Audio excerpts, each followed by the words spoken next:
बिरयानी कहानी का सारांश। ये कहानी ईमानदारी और लालच के बारे में है।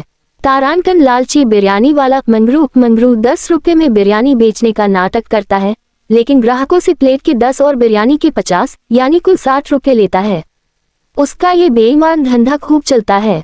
तारानकन ईमानदार परिवार महेश और नंदिनी। महेश एक गरीब मजदूर है जो हमेशा एक बूढ़े भूखे आदमी को बिरयानी खिलाने के लिए मंगरू को 60 रुपये देता है।